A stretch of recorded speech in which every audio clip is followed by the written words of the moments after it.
يعني مره احنا بالفارماتولوجي اكو فالدواء شركات بريطانيه تنتج هذا الدواء، بالهند قلدوه، بس هو انت شنو هذا الدواء يعني هم ماخذين به ترخيص، يعني يعني ماخذين ترخيصهم وبراءة اختراع بهذا الموضوع، يعني هو هم اختراع ينحسب، يعني هو تركيب كيميائي وكذا، فماخذين براءة اختراع عن هذا الدواء. هو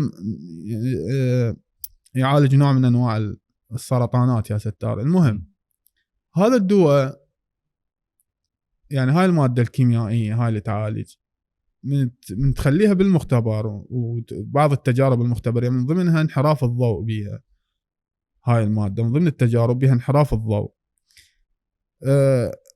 اللي تنتجه هي الشركات البريطانية، ما أعرف يمكن شو اسمها استرازينيكا وهيك شيء، ما أعرف يا شركة، بس القصد يعني إنه أنا هاي المعلومة موجودة، أي واحد يقدر يدور عليها ويلقاها. طبعا ها مصادر المفروض رصينة وكذا. انحراف الضوء بيميني التقليد، واخذوا به الهند ترخيصات ان هم ينتجوه، الا انحراف الضوء بشمالي. بس انحراف الضوء الماده نفسها التركيب نفسه كله، بس ان انت من تسلط عليه الضوء راح ينكسر وينحرف لليمين، وهذا الضوء مالته راح ينكسر وينحرف للشمال. شنو الفرق؟ ماكو فرق، بس انحراف الضوء ايه ماكو فرق صحيح. بس من تجي انت من تاخذه من هاي الشركه شو اسمه الدواء من تاخذه من هاي الشركه البريطانيه الاوروبيه، هي من تاخذه من عندهم فعال جدا، يعني حرفيا يعالجك. من تجي على هذا الانحراف الشمالي، هذا يعني حالاتي ممكن يعالجها، وكثير حالات ما يعالجها.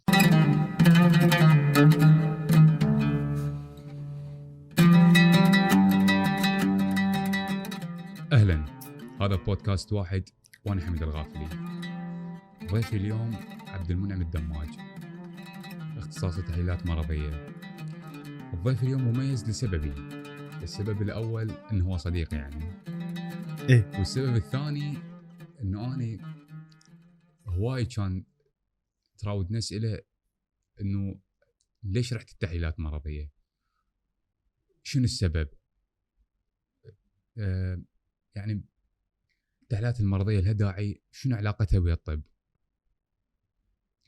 هاي الاسئله كلها وهواي اسئله راح يجاوبنا عليها عبد المنعم. اهلا عبد المنعم. اهلا وسهلا، هلا بيك. هلا اخوي. ليش التحليلات؟ او معنى احرى يعني ليش دخلت هذا التخصص؟ يعني انا كل واحد يجي اساله ليش دخلت التخصص، شلون صارت الفكره يعني انه تدخل هذا التخصص؟ والله هيك يعني صارت يعني شلون يعني؟ يعني مو بتخطيط ولا يعني القسمه، خلينا نقول النصيب تحليلات. يعني نجحت انت؟ سولف لي شلون نجحت من السادس، شلون الفكره جتك يعني؟ مو الفكره جتني، هي كانت الظروف انه ما تساعد، وانه خارج المدينه وهذا، فظليت بسامره ومشت تحليلات. طلعت تحليلات مرضيه يعني كان يعني قدمت اوراق، انقبلت، الكليه قبلت، انتهى الموضوع.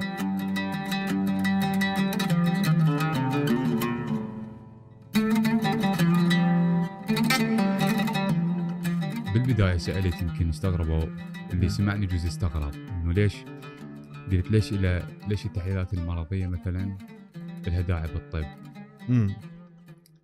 بس اللي استغرب هو ما يعرف انه اصلا التحليلات المرضيه ما لها نقابه، كليه التحليلات. لا هو الموضوع طبعا هذا شائك ومعقد كلش. يعني هواي ناس ما فاهمين، ما يعرفون شنو الموضوع. انه ليش ما لها نقابه يعني مثلا، يعني صدق ليش ما لها نقابه يعني؟ هسه احنا راح نبلش. هذا الموضوع يعني يراد له سرد. احنا اولا التحليلات هي يعني فد شيء، شلون اقول لك، يعني شيء اساسي بالاختصاصات الطبيه، يعني الساندة او الداعمه للاختصاصات الطبيه.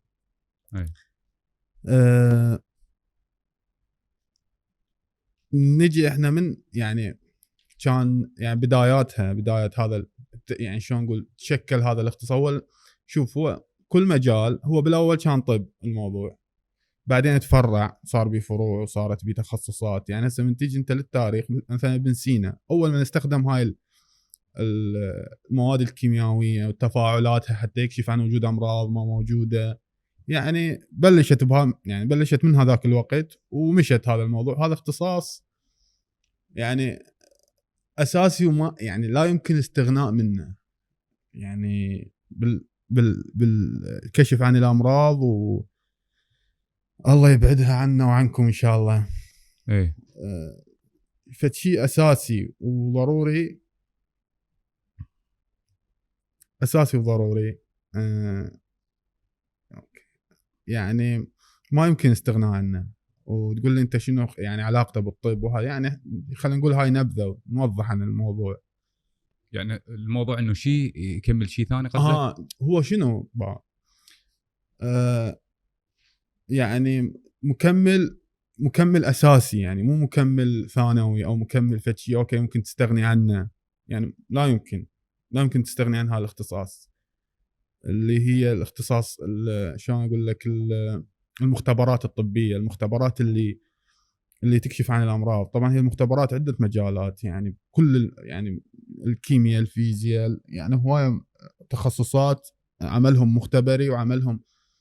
بس انت من عمل جزء من عمل المختبرات، جزء هو التحليلات المرضيه والكشف عن الامراض، جزء يعني مو تقول يعني فد شيء كبير. المختبرات مجال واسع وفد شيء يعني شلون اقول لك،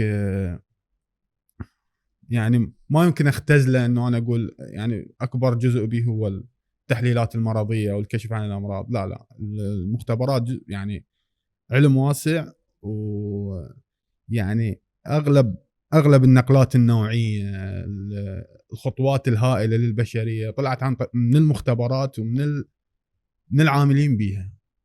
ويعني حتى مجال اللقاحات،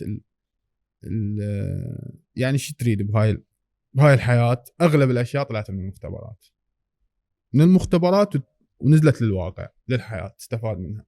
كل شيء بدا بالمختبر، بعدين نزل للواقع اللي انت عايشه وانا عايشه والكل.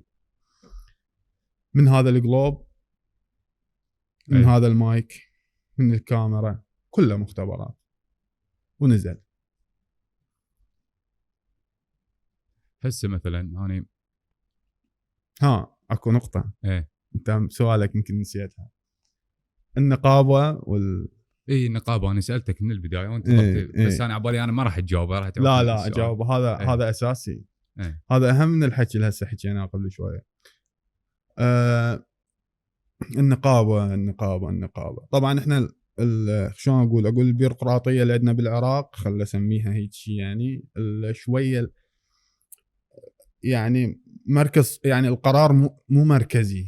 يعني من تصنع قرار او تريد تسوي يعني تنفذ فد قانون بالدوله العراقيه، الدوله العراقيه اللي هسه حاليا موجوده الحديثه،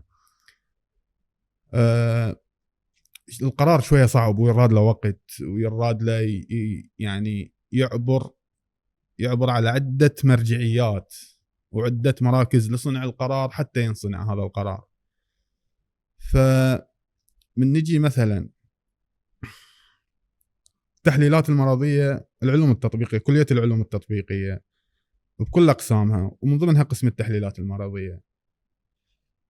اول ما بلش العمل، طبعا مشكورين وزاره التعليم العالي والبحث العلمي، دائما يواكبون التقدم والتطور اللي دا يصير بالعالم، ودائما تلقاهم سباقين وناس يعني ماشيين بالطريق الصحيح. بس اكو مشاكل، هاي يعني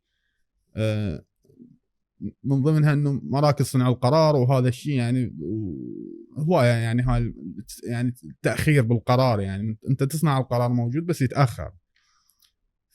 يعني من ضمن الاشكاليات انه احنا ككليه كل اقسامها ظلت يعني تقريبا 7 سنين الى 8 سنين اللي يتخرج من عندها ويريد يشتغل بالدوله ما له لقب وظيفي، ما تعرف شنو هذا، شو تسميه انت. كل موظف بالدوله تسميه الى اسم، كاتب، لقب وظيفي يعني كاتب، مهندس، طبيب، محامي، قانوني، اقتصادي، كل واحد له لقبه بدوائر الدوله.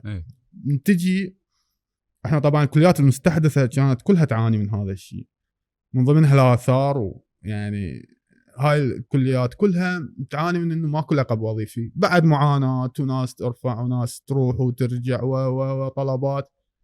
استحصل قرار انه اكو لقب وظيفي، ممكن انت بوزاره يعني بوزارات الدوله تتعين وتشتغل ومعروف شنو انت شنو عملك. بس اكو يعني اكو نقاط اساسيه. هذا الموضوع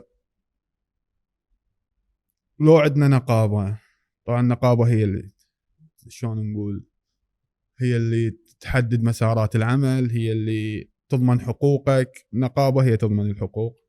احنا لو اكو نقابه هذا الاختصاص يعني ما يعني ما يصير به هيك مشاكل، لأن اختصاص يعني مرغوب واختصاص مفيد، يعني يفيد المجتمع. يعني انا من ادرس هيك اختصاص ومن اتعب بي 4 سنين وانت بدرجه بكالوريوس، تجي للواقع. الواقع ايش كان عندنا من نتخرج احنا؟ الواقع انه تطلع من الكليه، تتخرج، تروح تلقى شغل، تلقى عمل، ماكو. على اداره تروح يقول لك انا ما اعرف انت شنو، لان مالك لقب وظيفي. يعني اي ما لك لقب وظيفي، ماكو نقابه طالب بحقوقك، الداعي بيك، ما لك شلون يعني فشي مبهم. يعني هم اصلا مخليك بدوام. يعني انا هذا الموضوع احس بدوامه. يعني كنا احنا مثلا هسه انت انا اختصاص تحليلات مختبرات الطبيه والهذا، اريد اشتغل باختصاصي بالقطاع الخاص. هاي وحده من النقاط. يعني انا ما اريد اتعين هسه، فرضا انه انا ما اريد اتعين، اريد اشتغل بالقطاع الخاص، افتح مختبري واقعد والرزق على الله ويجيك رزقك وانتهى الموضوع. تباوع يعني تجي وزاره الصحه، يابا انا اريد افتح مختبر، ممنوع، ما يصير. يابا ليش ما يصير؟ انطيني يعني انطيني ليش ما يصير. اريد افتهم اني تخصص وعندي هاي الشهاده مالتي وعندي هاي مؤهلاتي، هذا اللي اقدر اسويه اني، هذا اللي اقدر اشتغله. لوش ممنوع؟ يابا لازم تمارس. امارس، ماكو مشكله. تعال افتح لي مجال امارس، ماكو مجال تمارس. زين، وشلون منين تجي هاي الممارسه؟ لازم تتعين بدوائر الدوله، تتعين بالصحه وتمارس ال5 سنوات حتى بعدين ترجع تشتغل بالقطاع الخاص. زين، انا لو لاقي تعيين ما عندي مشكله، يعني ممكن اصلا ما افتح مختبر. ممكن ما يعني ما ادور عمل بالقطاع الخاص، او اذا اريد ادور بعدين يعني على الراهي على راحتي بس انت من تجي يقول لك الا تتعين يلا تشتغل بالقطاع الخاص، وانت تعيين ماكو. يعني الموضوع شلون حلقه مفرغه، ماكو بيه نتيجه. شلون ما تمشي، شلون ما تروح، ماكو نتيجه. ظل بس قاعد وصافن تباع عليهم. شنو الموضوع؟ وهو هيك اختصاص من تيجي على تحليلات مرضيه انت مسمى هذا الموضوع. يعني مو مثلا اختصاص الكيمياء، الفيزياء، الاختصاصات الباقيه. يقدر يشتغل بمجالات، وعنده مجالاته يعني بعده وزارات، بوزاره الصناعه، بوزاره النفط، بوزاره، يعني يقدر يشتغل ويقدر يؤدي العليه ويقدر يؤدي وظيفته بصوره جيده. وبنفس الشيء بوزاره الصحه. بس اختصاص التحليلات مشكلته انه هو اسمه تحليلات مرضيه، فشيء يختص بالانسان وما عنده غير مجال. يعني ما عنده غير بس وزاره الصحه، ماكو بطريقه من يروح يمشي بطريقه، ماكو غير بس وزاره الصحه المفروض تستقبله. زين، انت من حصرت هذا العمل بوزاره الصحه، وماكو اي مكان، العفو، اي مكان ماكو يستقبلك، وين تروح مثلا وزاره النفط تشتغل، يفتحوا لك مختبرات، او للصناعه والمعادن. يعني الموضوع يعني كان يعني انت اختصاص مقيدك بوزاره، والوزاره ما تستقبلك ولا تعينك والسبب مو من الوزاره، طبعا هي الوزاره ما لها علاقه. القوانين عندنا مشكله بيها. يعني قوانيننا مال السبعينات والستينات، يعني مال مجلس قياده الثوره، وهاي القوانين يعني انا دسل على القوانين. زين، انا مصيبه. مثلا هسه احنا بدنا نحكي، لو نجي على الشهاده، اكو بكالوريوس واكو دبلوم. شنو السبب اللي يخلي دبلوم هذا دبلوم تمريض يعني معهد تمريض يتعين تعيين مباشر، حلو، وبكالوريوس ماشي ما له تعيين مباشر. بكالوريوس ما يتعين. احنا مو تمريض هسه، احنا عندنا معاهد اللي هم دبلوم تحليلات مرضيه. دبلوم طبعا تحليلات مرضيه اوكي. طبعا خل احكي يعني احنا ما لا نحسدهم على رزقهم ولا هم يحزنون. لا ان شاء الله لهم كل التوفيق. لهم كل التوفيق يا رب ان شاء الله. اي بس انت من تجي هي بديهيا ومنطقيا انه انت بكالوريوس تحليلات مرضيه، عنده مؤهلات اكثر، عنده والى اخره، يقدر ينزل سوق العمل، يقدر ينافس يعني، او خلينا نقول يقدر يجيب نتيجه، ممكن امكانياته اكثر. يعني فرق، انت هي واضحه الفرق الدبلوم عن البكالوريوس، يعني واضح جدا. بس الموضوع وين؟ الموضوع بكل بساطه انه معاهد التحليلات المرضيه وتقنيات التحليلات المرضيه اللي هم هم بكالوريوس، كليات التقنيه تحليلات مرضيه، تعيينهم مباشر سبب واحد. يعني هم كانوا زمان النظام السابق كان اكو قانون، يعني كانت مركزيه بالقرار. طبعا كان مثلا من تفتح اختصاص او تواكب بالاختصاص، خلينا نقول رأسا تيجي القرارات يعني بسهوله وبسرعه. ف بالقانون وهسه وبعد، يعني القانون اللي هو يمكن التدرج الطبي والصحي سنه 2000 او هيك شيء، يعني هذا القانون يضمن التعيين المباشر اللي كليات الطب وطب الأسنان والصيدلة والتقنيات الطبية والتخدير، تقنيات التخدير ومعاهد الصيدلة والتمريض والتحليلات المرضية المعاهد. فهذا الموضوع شنو؟ يعني هو اكو قانون، وانت من تجي لاي وزير اي وزاره يستند للقانون وينفذ ويطبق. طبعا احنا ما عندنا، يعني انت من جيتها كليه مفتوحه جديده، ماكو كل شيء، ضل تنتظر 7 سنين، ضل قاعد انت بحلقه مفرغه، ما حد يباع عليك، ما حد يقول انا عندي ناس. هاي شريحه صارت حقيقه، يعني 7 سنين انت يعني 7 دفعه مخرج. ف لا مو 7 دفعه، اكثر يعني يعني مو 7 سنين، اكثر من 7 سنين. يلا اجى اللقب. المهم يلا يجي اللقب، ما جاء قانون التعيين المباشر. لا ماكو، هو اصلا حتى هسه ماكو تعيين مباشر لحد الان ماكو تعيين مباشر. اكو نسبه للتعيين 20% للعلوميين. وصلت اكو فد شيء. احنا كليات العلوم اللي هي الفيزياء والكيمياء والعلوم الحياة، التحليلات، هاي كليات العلوم، هاي اختصاصات أقسام، يعني كليات وأقسامها واختصاصاتها. المهم اكو هذا الجيل قانون اللي هو 20% من التعيين المباشر، يعني من النسبة مال الأطباء 20%، وعلى الحذف والاستحداث يمكن 15 أو هم 20%. وين الموضوع؟ كليات العلوم هواية واختصاصاتها هواية، يعني شمل، يعني هذا القانون شمل كل كليات العلوم. تعال عينكم بالصحة، يعني ياخذ هو من كليات العلوم الأفضل، اللي الأوائل اللي هم يعني كل اختصاص بالفيزياء مثلا، بالكيمياء، بعلوم الحياة، بالتحليلات، بهاي الاختصاصات. ايش راح ياخذ؟ راح ياخذ منهم الأوائل لأن نقاطهم أعلى، يعني تشانسهم أكبر بالتعيين راح يصير. وما يعني اكو فد يعني نقاط مفاضله يعني بالموضوع، يعني اللي متزوج المتزوج اللي عنده مثلا. بس احنا ما لنا علاقه، بس يعني الموضوع ما لنا علاقه مال المتزوج وهذا. اكو نقاط مفاضله، الافضليه للاول، يعني الاول والثاني هذا تجي نقاط اكثر، يستفاد من هاي شو اسمه، يروح يتعين حلو، يعني فد خطوه جباره، يعني انه بلشوا يعينون هاي كليات العلوم بلشوا يعينوهم. بس المشكله وين؟ يعني قانون هو يعني ما مدروس، بمشاكل هوايه. انا انت هنا تحكي عن جانب مثل سؤال مثلا، هو علوم فيزياء شلون اودي له الصحه؟ وياك شو يسوي بالصحة؟ لا هو يعني ممكن بالصحه، ممكن شنو ممكن بالاشعه يشتغلون بقسم الاشعه. بس مو هي المشكله وين؟ هاي كليات العلوم هم يمسون جميع الاختصاصات، كل شيء بالحياه، يعني حياتك انت كانسان، كل المجالات هم يقدرون يشتغلون بيها. طبعا كل من اختصاصه، كل من شغله.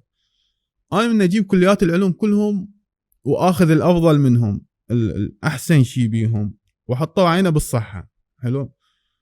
والباقين هاي وحده من يعني هاي مثله مع القانون طبعا.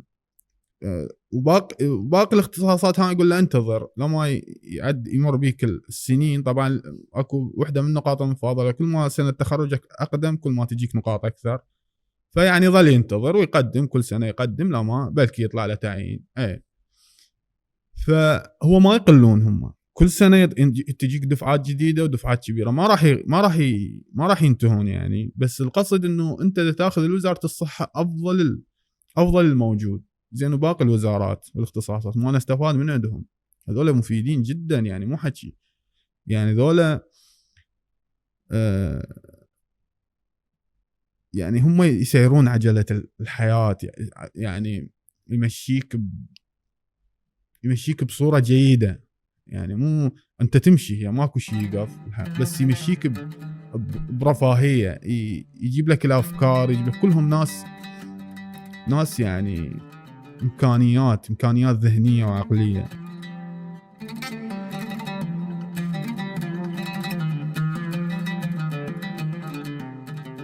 اختصاصات العلوم يعني هم مهمين كلش، وحقيقه انه خطوه فعالة يعني جباره وكبيره للدوله انه بلشت بتعيينهم واستقبالهم. تمام، هذا صحيح. خطوه يعني خطوه كلش كبيره من بلشت تعيينهم، يعني الاستفاده منهم احسن ما اعوفه هذا للشارع. هذا انسان متعلم ومثقف، استفاد منه احسن ما اخسره. ما عدا انه اخسره انه يروح مثلا يسافر دول ثانيه يشتغل بغير دول، استفاد من طاقته وشبابه دول غير العراق. هذا اذا تحول المجرم خطر كلش يعني. مو وبس لهنايا يعني، ما اريد اسولف شنو الخطوره بالموضوع، بس هذا اذا تحول بمسار غلط، اذا انجذب اي جهه خاطئه، يسبب لي مشاكل ويرهق يعني، يستنزف موارد الدوله وطاقاتها. بس انت مثل من تجي مثلا اذا نيجي نقسم مثلا مثل المختبرات مثلا، مثلا هو على اي اساس تتقسم يعني؟ مختبرات الطبيه هي مختبرات التحليلات يعني هي الطبيه. على اي اساس تتقسم يعني؟ احنا عندنا هن 4 فروع اساسيه طبعا. بعدين هسه اكو علوم جديده نزلت يعني، هم اكو دول تحسبها فروع، دول تحسبها بعدها جزء من فروع. بس هي الاساسيه هسه الاغلب الدول متفقه عليها، البلاد بانك اللي هي بنك الدم، والهيماتولوجي يعني علم الدم وامراض الدم، والانسجه طبعا وياه، وش اسمه المايكروبيولوجي الاحياء المجهريه، والكيمياء السريريه، الكيمياء الحياتيه السريريه. هن ذني الاربع اختصاصات هي الاساسيه يعني الفروع الاساسيه بالتحليلات المرضيه. 4 اكثر واحد يعني محتك يعني اكثر واحد محتك بالطب او يعني بحياه الانسان مثلا. لا هو يعني ماكو كلهن نفس المستوى يعني. انت بنك الدم تحتاجه وضروري واساسي يعني. الهيماتولوجي والانسجه هي هم اساسيه نحكي عليها شويه يعني. ايش نحكي على البنك الدم؟ بنك الدم شنو يعني؟ انت شوف بنك الدم شلون طلعت الحاجه له. احنا انا ليش احتاجه بنك الدم؟ شنو بنك يعني؟ شنو جابها الدم؟ شنو بنك الدم؟ الموضوع شنو؟ البنك هو كل بنك خزين، ده تخزن او تجمع او تحفظ شيء حتى لا تخسره. وقت الحاجه انت موجود عندك تنطي من عنده. مثل البنك تضم بيه فلوسك، بعدين تروح تاخذ تستلمها اذا تريدها تاخذها يعني، عندك بيها مشاريع شيء. بنك الدم نفس الفكره، انه انت تحفظ بيه الدم، ومن تحتاجه بحالات طارئه بشيء تجي يعني تروح عليهم يوفروا لك اياه للدم. يعني هذا الاختصاص بلش من صارت اكو يعني انه اكتشفوا فصائل الدم وقاموا يعني يقدرون ينقلون من شخص لشخص وينقذون بحياة انسان. ف تحتاجه كلش، ولازم يعني لازم يكون فرع اساسي يعني نشتغل عليه. نوع شو اسمه، إن 4 أنواع مو؟ المايكرو، خلينا نقول المايكرو اللي هو الأحياء المجهرية. هذا الأحياء المجهرية اللي طبعا هو هذا يعني من أجمل الاختصاصات بالتحليلات، لأن الفرع الوحيد بعلوم المختبرات الطبية، الفرع الوحيد اللي يتعامل ويا كائنات حية غير الإنسان. بتفتهم شلون؟ يعني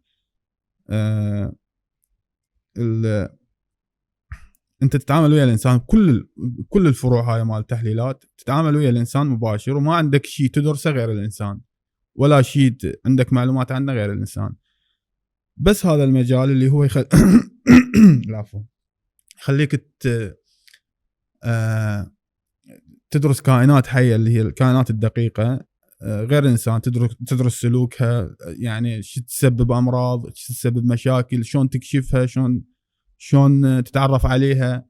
هو هذا الفرع الوحيد اللي عندنا بالتحليلات وهم اساسي يعني، لان احنا كلنا، انت هسه اذا ما على جلدك فد مليارات شو اسمه الاحياء المجهريه الدقيقه اللي هي بكتيريا وغيرها، يعني مو ضاره، او ممكن انت جسمك مسيطر عليها، مناعتك مسيطره عليها.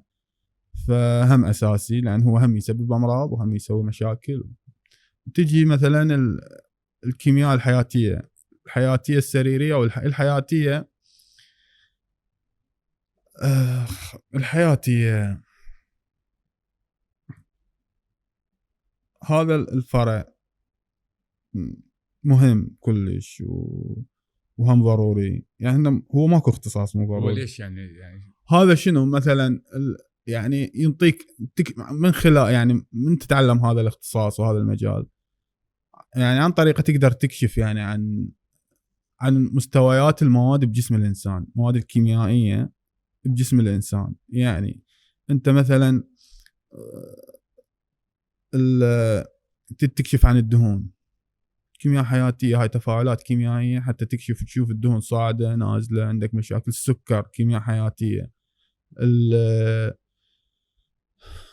الكالسيوم غيرها، يعني هاي كلها كيمياء حياتيه، كلها عن طريقها انت يعني راح تعرف الانسان عنده مشاكل مثلا او وظائف الكليه، وظائف الكبد، عن طريق هاي التحاليل. طبعا راح تعرف انه مستويات هاي الماده هيجي، اكو خلل مثلا عندك بالكبد، بالكليه، بغير اجزاء بجسمك، بغير خلينا نقول بغير جهاز بجسمك، يعني باي جهاز بجسمك عندك بيه مشاكل. من خلال هذا يعني راح تعرف عندك تركيز المواد بجسمك اللي هي السكر مثلا،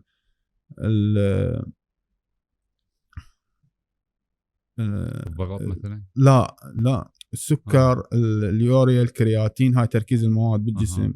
انت من هاي التفاعلات الكيميائيه، طبعا هي اكو طرق، عده طرق، وهذا من هاي التفاعلات الكيميائيه انت راح تعرف انه هذا الانسان عنده مشاكل، ما عنده مشاكل، تحدد وين مشكلته وين بالضبط يعني. وهي هاي الكيمياء. نجي على الهيماتولوجي والانسجه. الهيماتولوجي والانسجه، احنا موضوع الانسجه هو يعني علم الدم هو نفسه نسيج، ينحسب نسيج، يعني ما يحسبه خلينا نقول فشي مو نسيج، لا نسيج بجسم الانسان، الدم نسيج. فمن اقول علم الدم والانسجه، مرات العالم يعني شلون اقول، يعني الدم اكو يصنفوه غير شكل، او يقول مو نسيج هو، يعني بس هو نسيج ضام، ما اتذكر. المهم هاي المعلومه.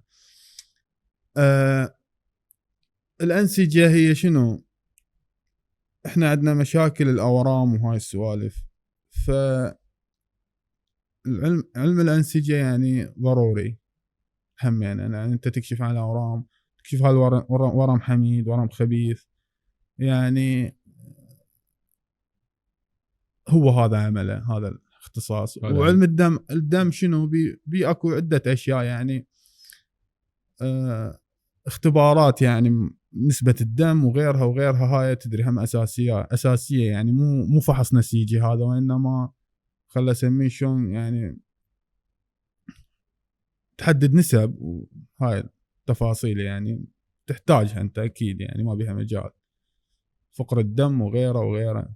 قانون التدرج الطبي سنة 2000 أنا هواية تدري إحنا عندنا أصدقاء مشتركين هواي سامحهم ينتقدون وخاصة خريجين تحليلات.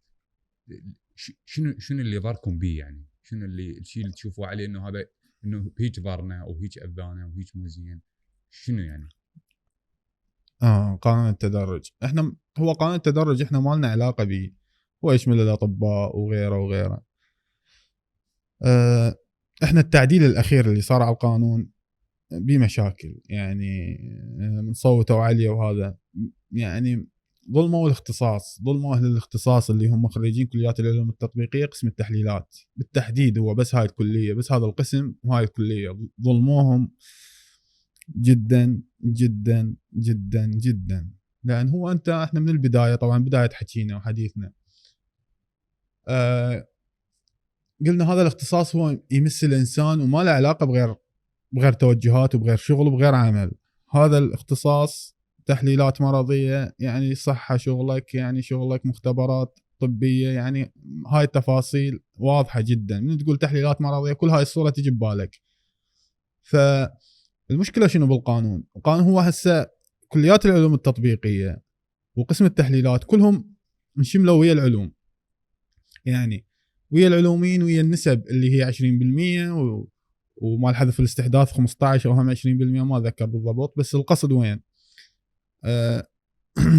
أنت من تجي تباوع اختصاص التحليلات المرضية راح يقعد ينافس ويا جماعة الكيمياء ويا جماعة الفيزياء ويا الأحياء، اللي هو يقدر يشتغل بغير وزارات، تقدر توفر له درجات وشغل وعمل بغير وزارات. هذا ما تقدر توفر له بغير وزارة، هذا بس بوزارة الصحة، اختصاصه وزارة الصحة بس، ما عنده غير مجال، ما يروح بغير اتجاه، ما يقدر يشتغل غير مجال، اختصاصه هذا، شغله هذا، مكانه. الباقيين يقدرون يشتغلون. اي انت هسه ابو الكيمياء يعني يشتغل بعدة وزارات، الفيزياء كذلك، علوم الحياة كذلك.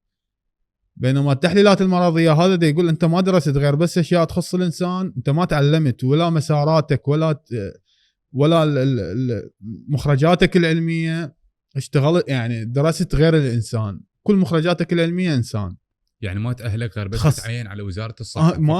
هي مو مسألة تعيين، انت ما تقدر تعمل غير بس بمجال الاختصاصات، يعني مجال المختبرات الطبية ما تقدر تشتغل بغير مكان، معلوماتك هاي انت، هاي امكانيتك، حدودك هاي ما تقدر تعبرها، ما تستقبلها غير وزارة ما تستقبلك، يعني ما تقول لك تعال اشتغل عندي وش اسمه يعني وراح تستفاد منك، ما راح تستفاد منك، يعني وصلت الفكرة؟ اي وصلت، تستفاد منك وزارة الصحة فقط. اي بس وزارة الصحة. انت بهذا القانون من ضفت التحليلات المرضية ويا الكليات ويا الاختصاصات شو اسمه الكيمياء، وهذا طبعا هم احنا مو مسألة شلون نقول، مو مسألة انه ممكن وذا صار هواية ناس تقول يعني وذا شنو يعني اذا انت حالك حال العلوميين وهذا، والموضوع مو بهاي الطريقة، الموضوع مو هيك فكرته، الموضوع انه انا ما اقدر اشتغل غير هذا المجال، انتو يا كليات يا باقية يا اختصاصات يا باقية تقدر تشتغلوا باي مكان وباي مجال وتقدر تبدع وتقدر مو بس الصحة، هي انت بكل يعني مساراتك وحدودك اوسع من حدودي، انت مو تخصص دقيق. يعني التربية تقبلهم؟ اي تربية يشتغلون بيها، العلوميين يقدرون يروحون للتربية، يقدرون يروحون للصناعة والمعادن، وزارة النفط، وزارة الكهرباء. هم العلوميين جوكر بكل مكان يرهمون، وين ما تحطه يرهم. وتحديدا هاي الاقسام عدا التحليلات المرضيه. التحليلات المرضيه مش ما يرهم مو وياهم، يعني شلون انت جيت بالقوه لزقت بيهم وقلت له يلا روح وياهم، شلون يعني؟ هذا هوايه ناس قاعده وهو هذا اختصاصها وشغلها، يعني هسه اختصاصها وشغلها قاعده ببيوتها ما تقدر تشتغل، لان القانون هيك يقول. انت جبت لي قانون. انت يعني انت ربطته بقانون، القانون مكتفه انه ما يشتغل بس هنا. انت هسه انت ايش سويت؟ جبت لي قانون خلف الله عليك، القانون عين نسبه من عندي من جماعتي، واكو نسبه كبيره ظلت تنافس وظلت لحد هاي اللحظه، وهي ما عندها غير مجال يعني. حتى بالقطاع الخاص ما يقدر يشتغل. يعني ابو الكيمياء عنده نقابه ويقدر يشتغل بالقطاع الخاص. الفيزياء هم ما عندهم نقابه بس يقدرون يشتغلون وعندهم مجالات بحياته العمليه بالواقع يعني يقدر يشتغل، حتى كهربائي يقدر يشتغل. يعني هاي يعني الاعتبار يعني مو بس وزاره الصحه تستقبل تعيينك، باقي الوزارات يقدر يتعين على التربيه، على الصناعه، على النفط، على هذا ما يقدر يتعين غير بس بالصحه. لا مو بس هاي. انت هسه احنا ايش نحكي؟ نقول بالقطاع الخاص، يعني بعمل القطاع الخاص هسه من تجيب شو اسمه، هذا ما يقدر يشتغل غير بمختبر، هذا يقدر يشتغل كل شيء يقدر يشتغل هذا مدرس بمعهد، يقدر يشتغل مدرس بمدرسه اهليه بالضبط، يقدر يشتغل بالكهرباء، يقدر يشتغل مثلا بالنفط بالقطاع الخاص، بس عن النفط على الشركات النفطيه قطاع خاص بواحد. بالضبط يعني يقدرون يشتغلون باي شيء يعرف بيه ويقدر يشتغل بيه، يعني يشوف فكرته ويشوف نفسه بيه، لان هو اختصاصاتهم واسعه طبعا هي فباي مكان يقدر يشوف نفسه بيه يقدر يشتغل بيه. انت هنا أنا ما اقدر اشوف نفسي غير بس بالمختبر. وين اروح؟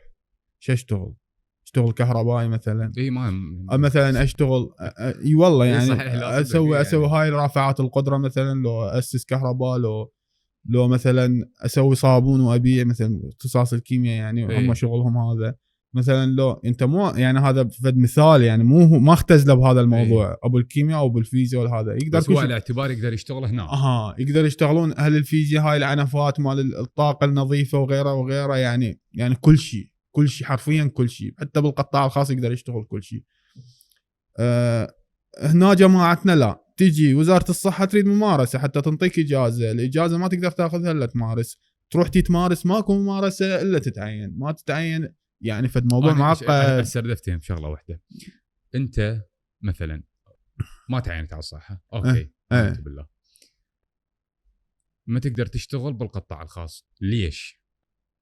ممارسه يريد لك. انا هيك من يريد ممارسه؟ وزاره الصحه المسؤوله عن تنظيم العمل بالمختبرات، هي وزاره يعني الصحه. يعني حق اجازه هل عندك ممارسه ايش قد؟ ممارسه يعني 5 سنوات. 5 سنوات بوزاره الصحه. بالضبط. وهو ما يعينك ويريد، واذا تشتغل بالقطاع الخاص يريد حلقه مفرغه هي انت تفتر يعني بيها تظل يعني انا لازم اتعين حتى اشتغل بالقطاع الخاص. بالضبط هيك. وهو اصلا بقانون وزاره الصحه يعني هم المعينين، يعني المعين يشتغل يعني كل مؤسسات يعني كل الاعمال بالدوله، المعين بدوائر الدوله ما يقدر يشتغل بالقطاع الخاص. نعم. اللي يشتغل بدوائر الدوله ما يقدر يشتغل بالقطاع، ممنوع عليه شغل القطاع الخاص.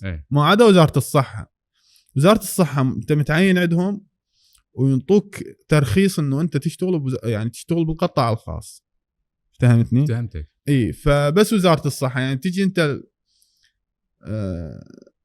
للقانون يعني المحامين وهذا نقابه المحامين، انت محامي تشتغل بنقابه المحامين، تروح للمحكمه تشتغل بالمحكمه، تلزم دعاوي، تراجع دوائر وهذا. المحامي يشتغل هذا العمل الحر مالته، القطاع الخاص هذا مجاله ومفردة العمل نقابه المحامين. يقدر يشتغل بشركه بس من يتعين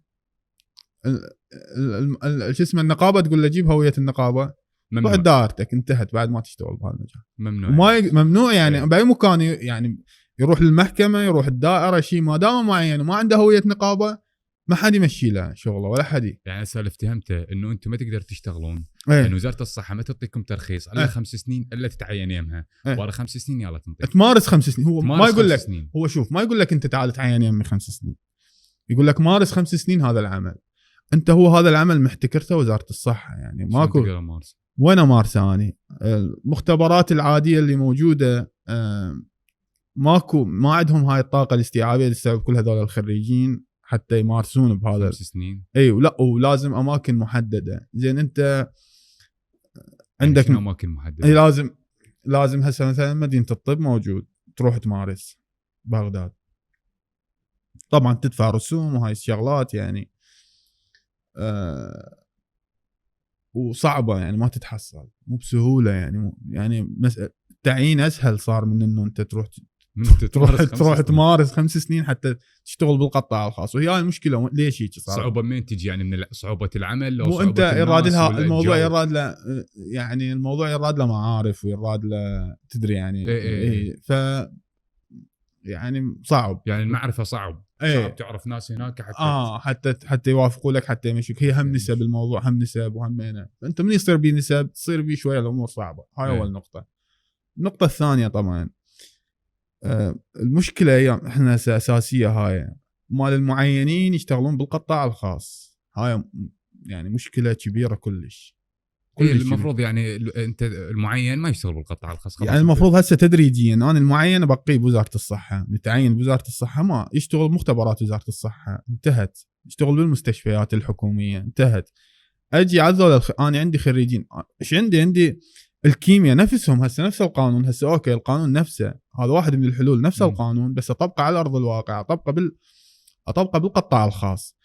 عندي الكيمياء وعندي الفيزياء وعندي هسه انا عندي الكيمياء وعندي التحليلات المرضيه وعندي علوم الحياه اللي هي خلينا نقول شلون اكثر شيء تمس الاختصاص خلينا اقول عليها. هسه هاي الكليات وهاي الاختصاصات اجيب خريجيها تمام خليهم يمارسون بعقود ويا وزاره الصحه او خلي هم هسه اكو ناس يعني خلينا نقول رسوم بسيطه مو رسوم بسيطه افتح بكل محافظه افتح فرع نافذه او فرع. انت عندك بكل قضاء انت عندك مستشفى ومستشفى يعني مستشفى كبيره تستوعب افتح هذا الموضوع اجي اجيبهم ادربهم يمي اخليهم يمارسون وامتحان انت موجود عندك بوزاره الصحه تمتحن هذا الامتحان تطلع من عنده تاخذ الاجازه مالتك. بعد هاي ال5 سنين امنع اني اخلي اللي عنده اجازه عمل يروح يشتغل بالقطاع الخاص. بس هو من يشتغل بالقطاع الخاص من يجي يتعين خلاص ينتهي بعد ما يقدر يشتغل بالقطاع. شلون نفس المحامين نفس المحامين نقابه المحامين تقول لك انت تريد تشتغل يعني بالقطاع الخاص تعال اهلا وسهلا او في الوظيفه تريد شو اسمه تشتغل بالوظيفه اترك القطاع الخاص وانتهى الموضوع بكل بساطه. هاي شنو هاي توفر لي فرص عمل اكثر استوعب الخريجين انا ما ظل اعين وظل اجيب بس يعني هسه المختبرات يعني مليانه وتجي بالشو اسمه بالشارع هم انا ما تشوف ذاك العدد من المختبرات. يعني السوق يعني يريد بعد يريد بعد هي منافسه ويريد بعد. وهاي طبعا هو المواطن هم يستفاد من عندها المنافسه. المواطن يستفاد مصلحه المواطن. كل من ينافس بطريقته بجوده العمل مالته كلها شلون تفيد الناس يعني. ونرجع احنا على مساله النقابه احنا قلنا من البدايه قلنا الموضوع كان يتاخر يعني شلون قوانين يعني مركز صنع القرار بالدوله تدري انت من هسه تسوي نقابه جديده وتشتغل بهذا الموضوع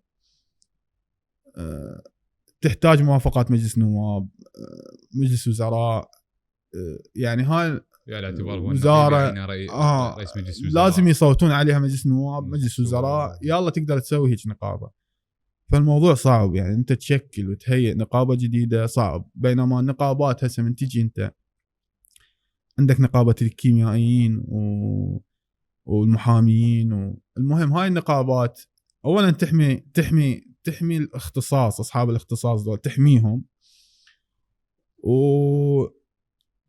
توفر لهم فرص عمل يعني بكل مجال بكل مكان. وين ما تلقى انه اختصاصها يعني اهل هذا الاختصاص يقدرون يشتغلون بهالمجال توفر لهم فرص عمل بيه وتخليهم يشتغلون.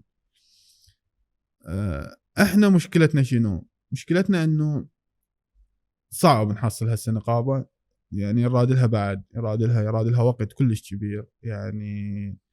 هي الكليات صار ايش قد مفتوحه تقريبا يعني من بلشت بال 10 و14 2010 2012 13 14 هيك بلشت هاي الكليات يعني تقريبا 13 سنه تقريبا 13 سنه. اي الموضوع يعني 13 سنه وقليله طبعا لا تحصل نقابه يعني شلون تصنع القرار وشلون تبني قانون وشلون نظام داخلي للنقابه. لا مو انت المشكله وين انت المشكلة. انا اقدر يعني نقابه اسوي لها نظام داخلي، تجي شخصيه معينه كذا تسوي نظام داخلي، يتفقون يمشون يبلشون بهذا الموضوع. الموضوع وين؟ الموضوع انه انت الزخم الحاصل على مجلس النواب حتى يصوتون على قوانين، يعني هو المهم وبعدين الأقل أهمية والأقل أهمية والأقل أهمية. أنت المشكلة هواية قوانين، أنت كل سنة المفروض عندك موازنة، كل سنة المفروض عندك قانون كذا، كل سنة تدري هاي المشاكل التجاذبات السياسية هاي هم. هو ليش صعب القانون تصنعه؟ لأن يدخل تجاذبات سياسية وتدخل يعني تدخل كل شيء بيش مزاجات شخصية وبيروقراطية هي هاي البيروقراطية، هي بيروقراطية هيك بهاي الطريقة. فالمشكلة انه ماكو نقابة وما حد يدور النقابة، ما حد يعرف شنو أهميتها النقابة. هاي أهميتها النقابة. يعني كانوا هواية ناشطين عندنا يعني نشطوا بهذا المجال واشتغلوا يعني من الزملاء طبعا. ما يوصل مرحلة انه يعني يجي يدور مثلا تعيين يريد ما ادري شنو، يعني ما يوصل مرحلة انه يطالب بنقابة. يشوفها شنو يعني هي راح تفيد كل الاختصاص وكل الناس اللي راح تتخرج، انت والوراك كلهم راح يستفادون منها، بس ما دا يعرفون اهميتها. ايه اذا تدرس اوكي لو فرضنا ان شاء الله تعين على الصحة ورا 5 سنين ايه تاخذ خلينا نقول مزاولة مهنة هي تعتبر ايه اجازة عمل. انا فد مرة قاعد يم اعتقد شو اسمه كانت البنية اجازة العمل يطلعوها، انا منتبه اجازة العمل يطلعوها من النقابة، مثل الصيادلة من نقابة الصيدلة، التمريض من نقابة التمريض. انتوا ليش لان ماكو نقابة؟ احنا ما عندنا المهن الصحية الساندة، هاي نقابة شلون اقول لك عليها، نقابة يعني اطارها واسع جدا، يعني فضفاض قانونها فضفاض كلش يعني شنو هي المهن الصحية الساندة، تباوت يعني شكو اختصاص بوزارة الصحة ما له نقابة، هم بي شكو اختصاص بوزارة الصحة ما له نقابة، هم بي. لا تفتهم شلون؟ زي من يحدد؟ انا دا اعرف شغله مثلا هسه انت خذت اللي يحدد نظام العمل بالقطاع الخاص منه هنا، اللي يحدد وزارة الصحة هي المسؤولة المباشر. وزارة يعني انتم ما عندكم نقابة الصحة؟ مو هي بكل الاحوال العمل هسه سواء العيادات، الاطباء، التمريض، المختبرات، عيادات السونار وغيرها، الصيدليات، اللي تحدد ضوابط العمل هي وزارة الصحة. النقابة تضمن حقوقهم.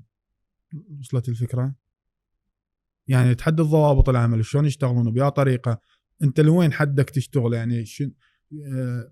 يعني شنو المسموح لك شنو الممنوع عليك. يعني الموضوع مو تشارك بين النقابة ووزارة الصحة. لا ما له علاقة، هي وزارة الصحة اللي تحدد، بس النقابات تضمن لك حقك. يعني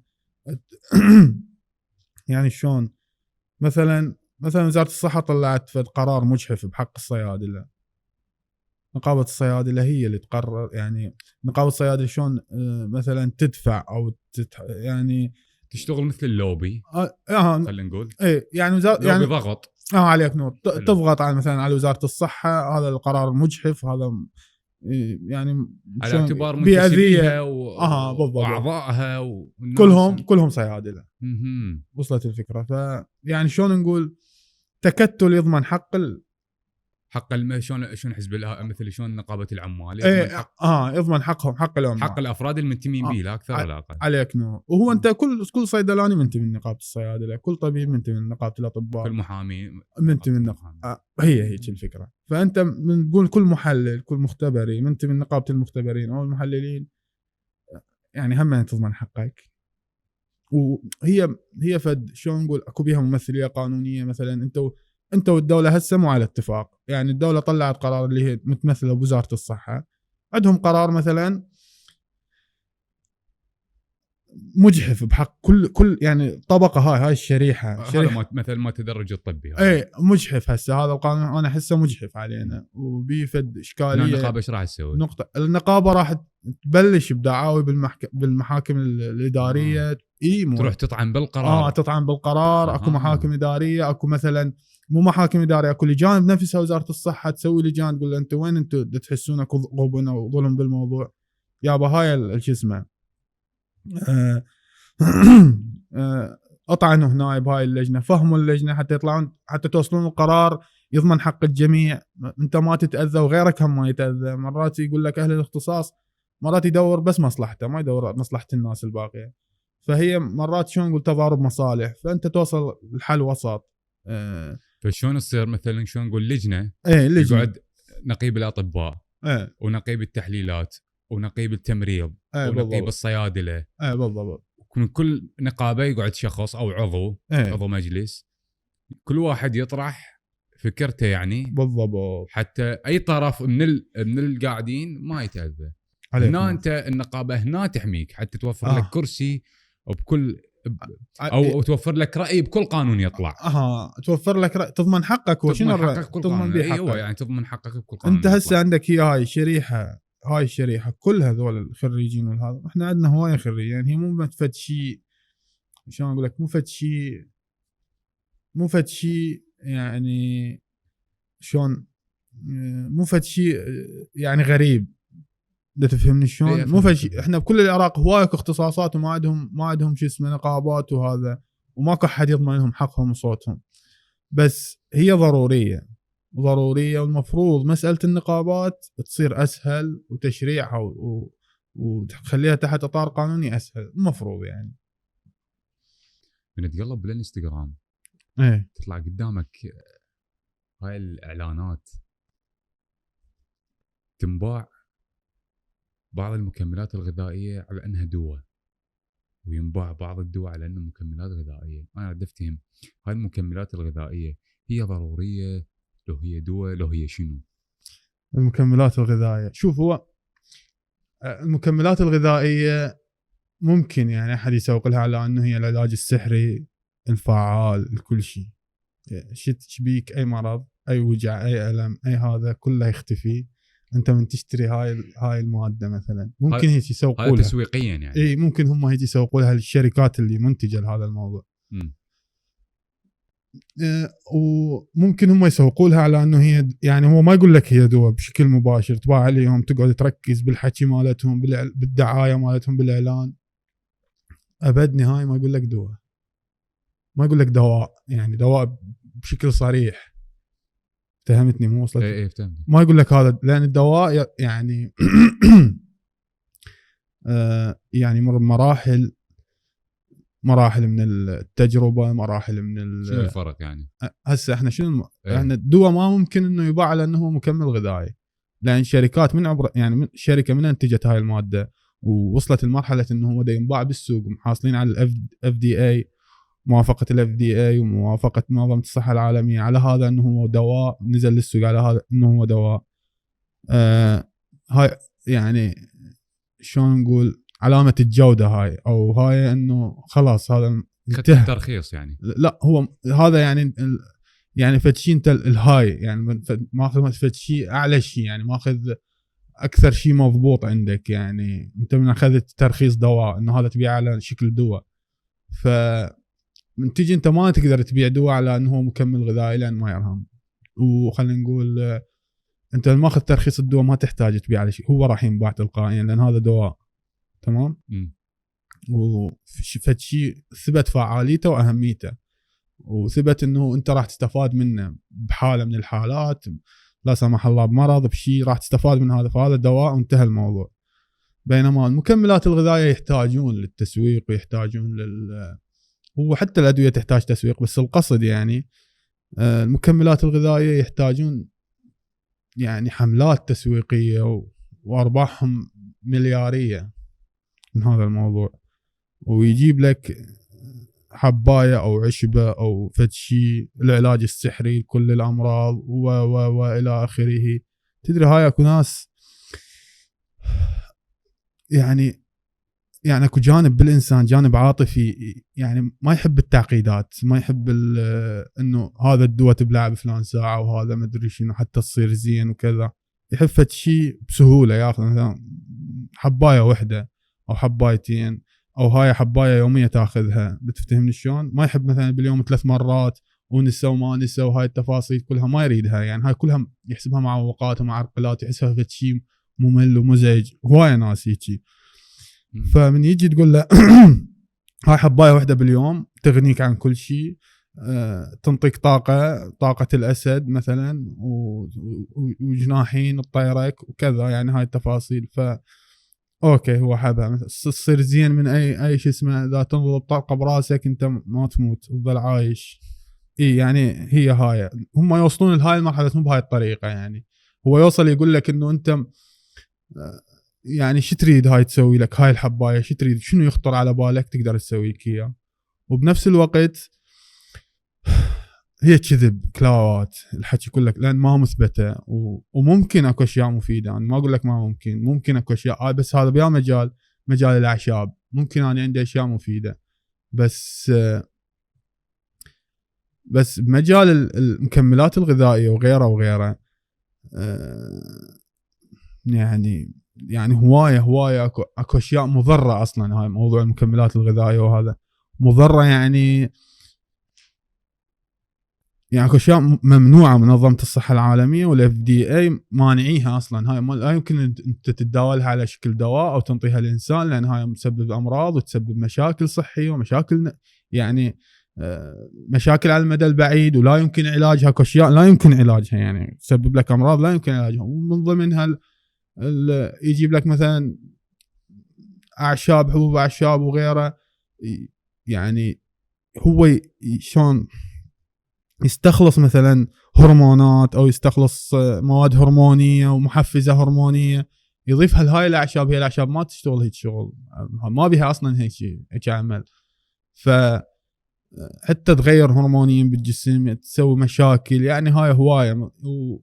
ومساله الاعشاب طبعا هي وياها، هاي ما دام هو الموضوع كله. ايه الاعشاب شنو؟ الاعشاب هوايه ناس عندنا دخل هاي الاعشاب يا معود، ما تضر، ما تفيدك، ما تضرك.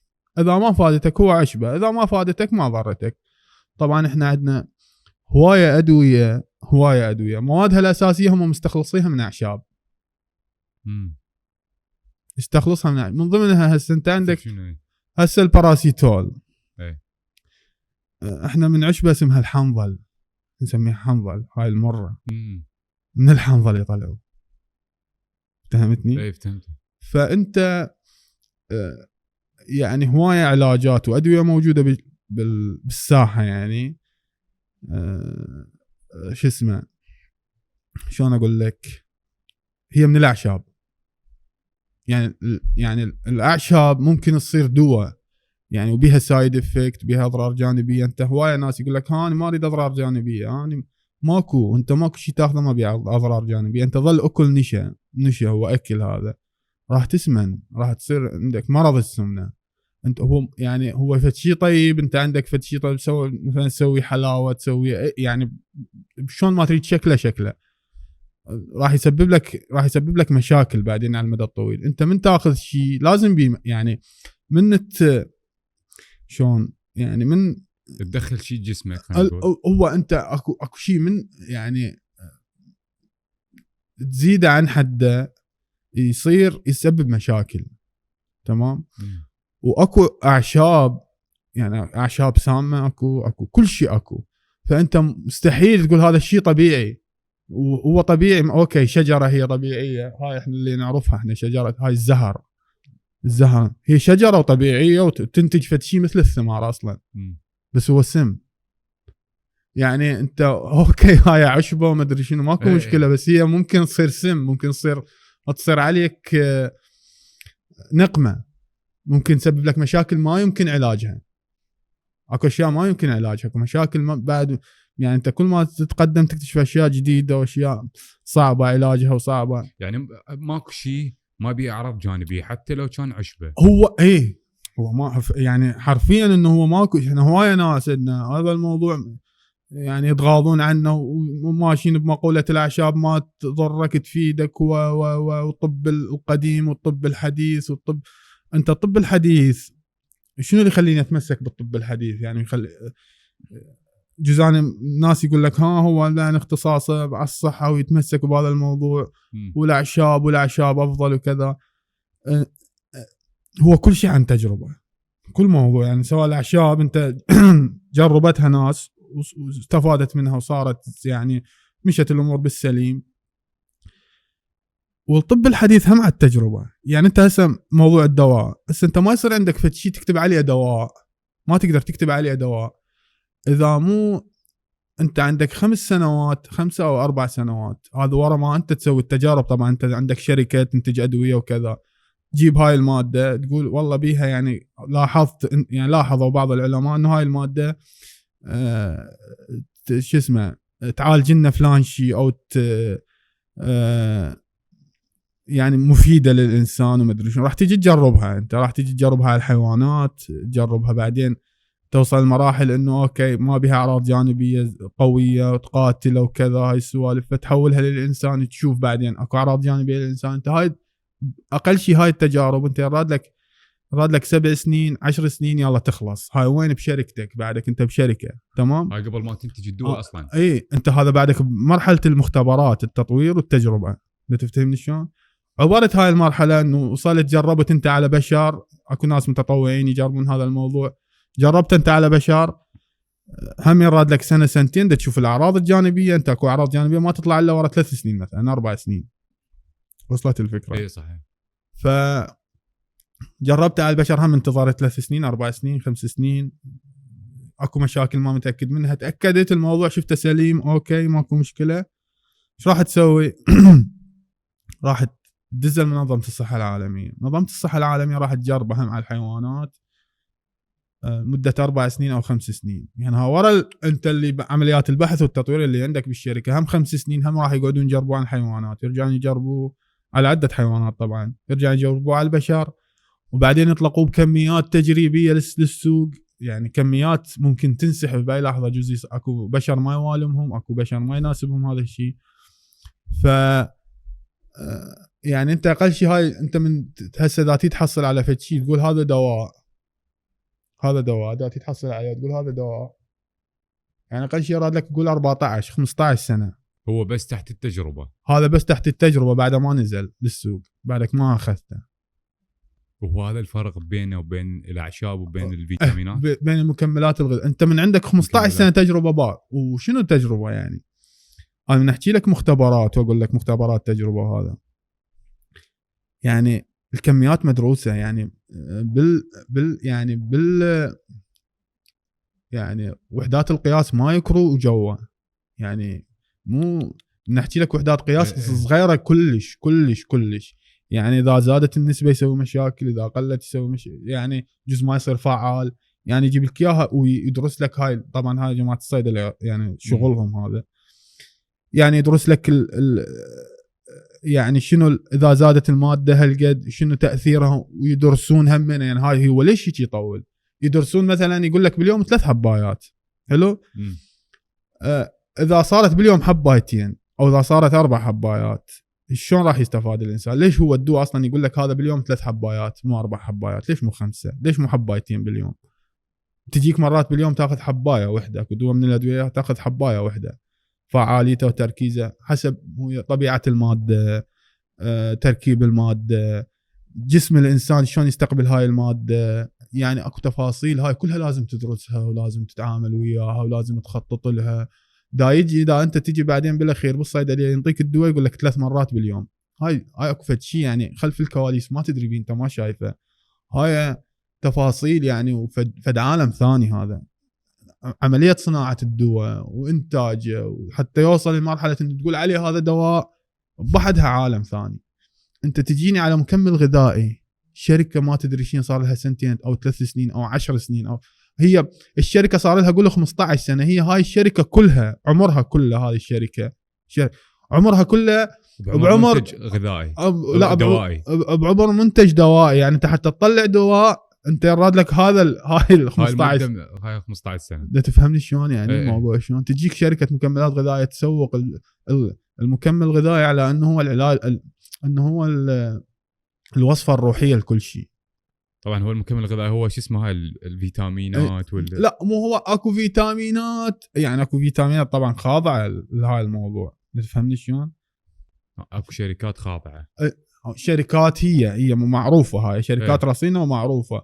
والفيتامين نفسه يعني هو تركيب كيميائي، يعني اكو يعني مره احنا بالفارماتولوجي اكو فد دواء شركات بريطانيه تنتج هذا الدواء، بالهند قلدوه. بس هو انت شنو هذا الدواء يعني هم ماخذين بيه ترخيص، يعني يعني ماخذين ترخيصهم وبراءة اختراع بهذا الموضوع، يعني هو هم اختراع ينحسب، يعني هو تركيب كيميائي وكذا. فماخذين براءة اختراع عن هذا الدواء، هو يعالج نوع من انواع السرطانات يا ستار. المهم هذا الدواء يعني هاي المادة الكيميائية هاي اللي تعالج من تخليها بالمختبر، وبعض التجارب المختبرية من ضمنها انحراف الضوء بها. هاي المادة من ضمن التجارب بها انحراف الضوء. اللي تنتجه هي الشركات البريطانية، ما أعرف يمكن شو اسمها استرازينيكا وهيك شيء، ما أعرف يا شركة، بس القصد يعني إنه أنا هاي المعلومة موجودة، أي واحد يقدر يدور عليها ويلقاها. طبعا هاي مصادر المفروض رصينة وكذا. انحراف الضوء بيميني التقليد، واخذوا بيه الهند ترخيصات ان هم ينتجوه.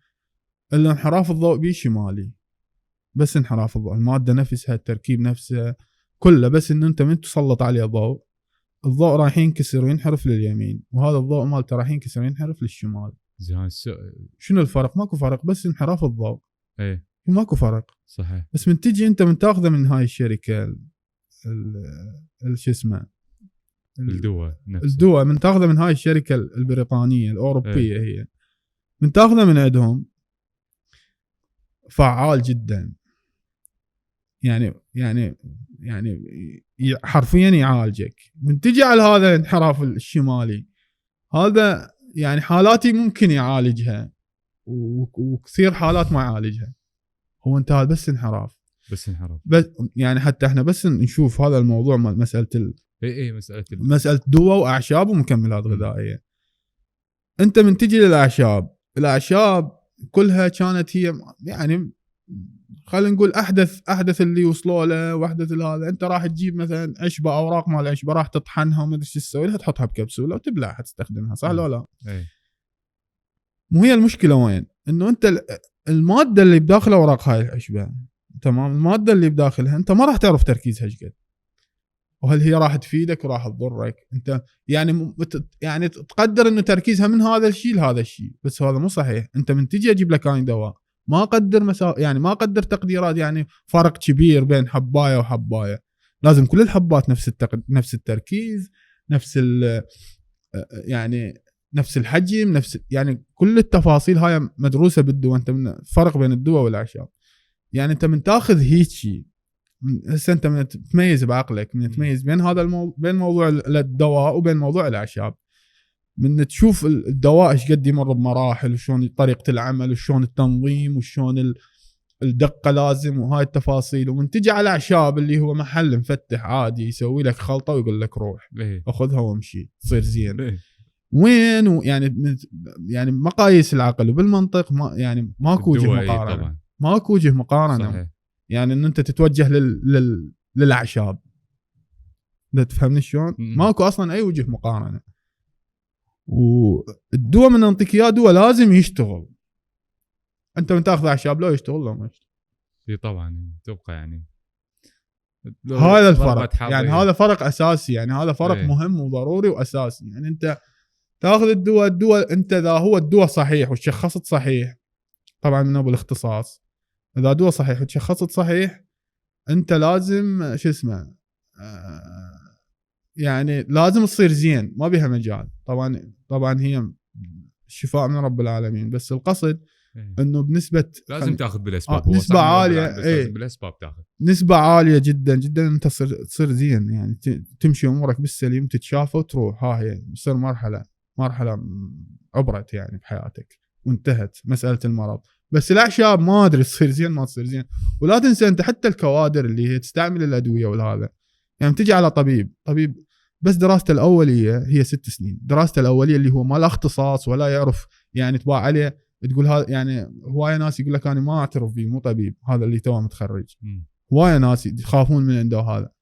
هذا بس دراسته الاوليه. انت وين تروح على ابو محل كل شيء ما دارس، كل شيء ما يعرف، يعني مع احتراماتي لدراستهم. وهذا جزء حتى بغير اختصاص تلقاه دار اقتصاد، تلقاه طبعا احتراماتنا لهذه الاختصاصات اللي هي مهمه وفعاله بهذا المجتمع. بس القصد تلقاه هو لا اختصاص صيدله، لا اختصاص صيدلي ما يخالف، ممكن يصير ابو اعشاب، والاعشاب لها فوائد دوائيه. تفهمني؟ يعني الاعشاب بس من تنطي قصدك من مختص. اي من تنطي من مختص، من طبيب، من دكتور، تطلع من شركه رصينه، من صيدلاني بالضبط. مو تجي من محل هيك شلون متعلمها قاري له كتاب واحد عن الاعشاب وصار خبير اعشاب. ماكو هيك منطق. واحنا هاي عندنا هوايه ما شاء الله موجودين. او مثلا وارثها بالوراثه، وارثها ابوه يشتغل، هو جي مهنه يعني هي الموضوع هي فعلا مهنه، بس ما يعني مو يحتاج لها دراسه، يحتاج لها دقه، يحتاج لها. هاي تسبب مشاكل هوايه للناس. بالنهايه هاي حياه ناس يعني. انت جاي وانت من تبيع من تبيع اعشاب، انت دا تبيع دواء حرفيا، دا تبيع دواء بي سايد افكت، يعني بي اعراض جانبيه. انت شوف يعني هو شلون اقول لك، دواء مو دواء يعني تباوع. يعني اذا زادت يعني مثلا اخذت ماده وعشبه، زادت تراكيزها راح تسبب لك مشاكل، واذا قلت تراكيزها ما راح تصير زين. وصلت؟ هذا يحددها منو؟ نرجع لنفس الفقره. اي انت يحددها انسان مختص. لازم انسان مختص ويعرف ايش دا يشتغل وايش دا يسوي وشلون دا. هاي الفكره بكل بساطه.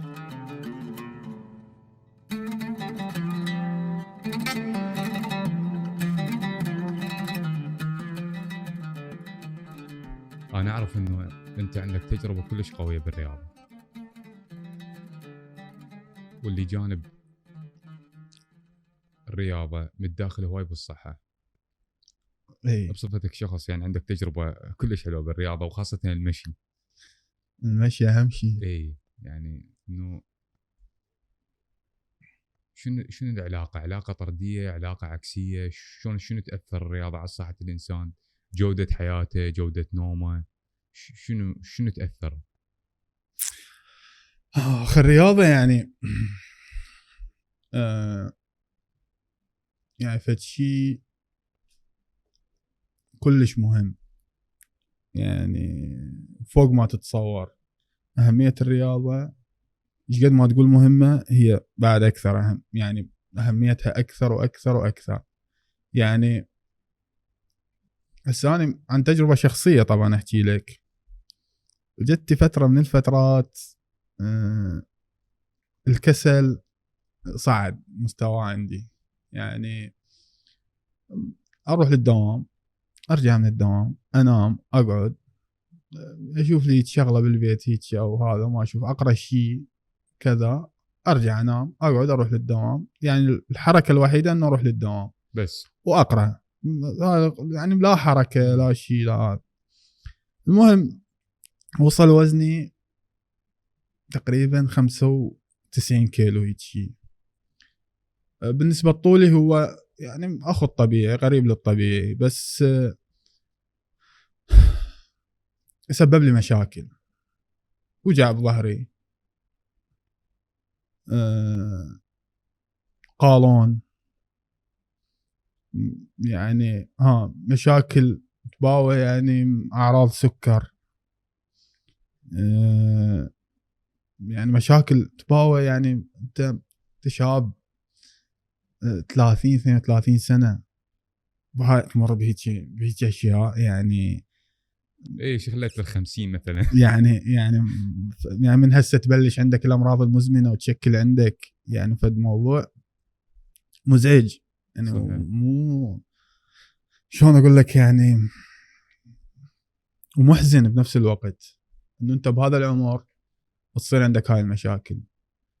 ف انا ما كنت هيك يعني، كان نظامي غير شكل. كنت اقل شيء يعني باليوم بس السباحه 3 ساعات اسبح، 3 ساعات باليوم يوميا، 3 ساعات يعني سباحه اللي هي على دجله وعلى اسحاقي يعني يوميا. هاي يوميا من اني مراهق 13 سنه او 12 سنه هيك، حتى قبل المراهقه.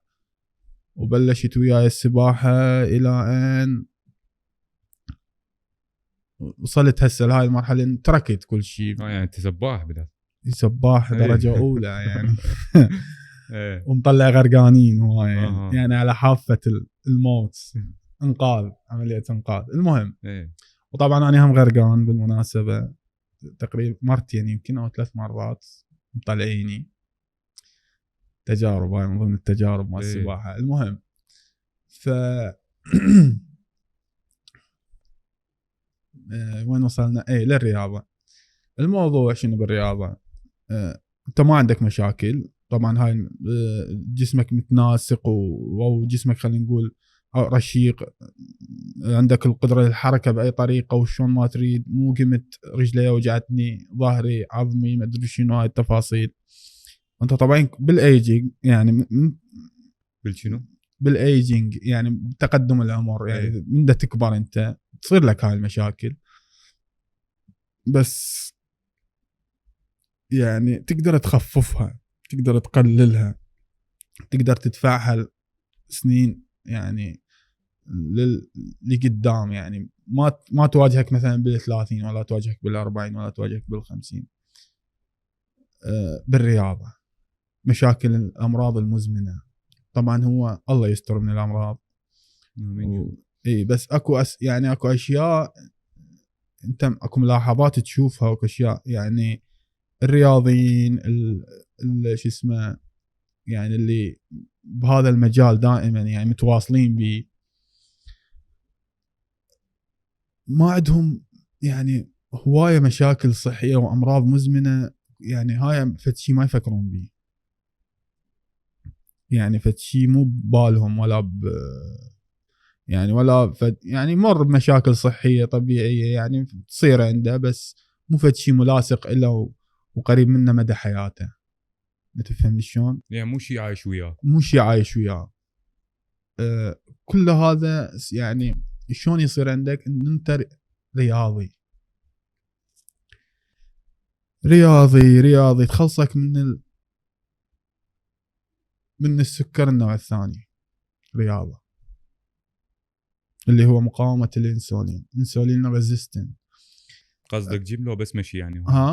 الجيم رياضه كجيم هو انتبه رياضه الجيم انت تروح جيم عندك القدره انه تروح يعني شلون تفرغ انه انت تروح للجيم، روح للجيم فشي حلو. واذا ما اقدر يعني، واذا ما تقدر لا تروح يعني.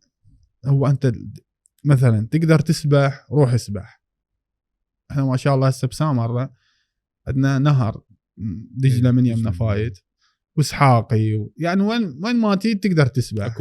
اكو ماي عندنا مسبح هسه. للامانه اكو مسبح موجود، مسبح همينه تقدر تروح 2 3 ساعات وترجع لبيتك. 2 كلش زايده، ساعه هم زايده، بس اكون تسبح بحركه يعني، مو تروح بس بالماء تقعد وها هي انه انا اريد ماء واقعد لا تسبح حركه، تسبح تروح تسبح ترجع يعني، وقت ينحسب عليك وقت يعني. اذا ساعه تتعب وجهد وهذا، اذا ساعه كلش زايده عليك بالسباحه. السباحه طبعا اهم شيء، اول وحده اخليها بالرياضات. اهم شيء، اهم رياضه هي السباحه، لان تحرك كل عضلات جسمك يعني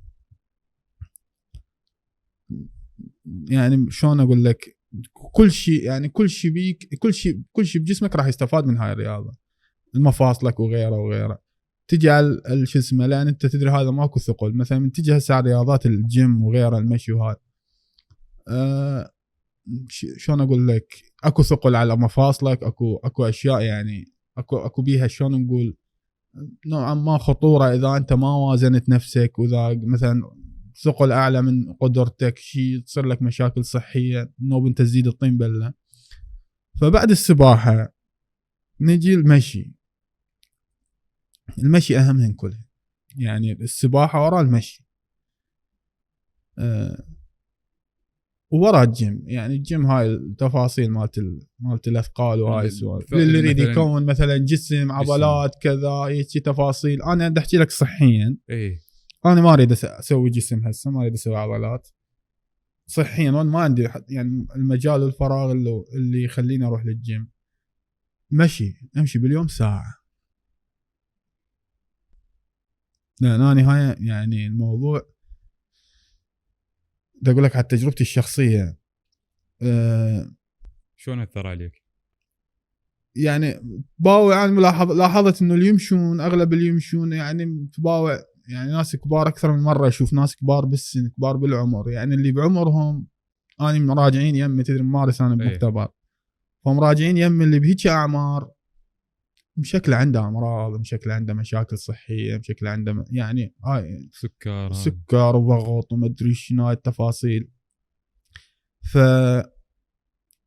اكو ناس انت ما تشوفهم ما يتواجدون بهاي الاماكن الصحيه، وهذا يعني يشوف روحه يحتاج علاجات شيء، تلقاهم استباع عليه نظامه وروتينه وحياته، يمشي باليوم ساعه، جزء اكو اكثر يمشون ساعتين، اكو ساعه ونص، اكو نص ساعه يمشون.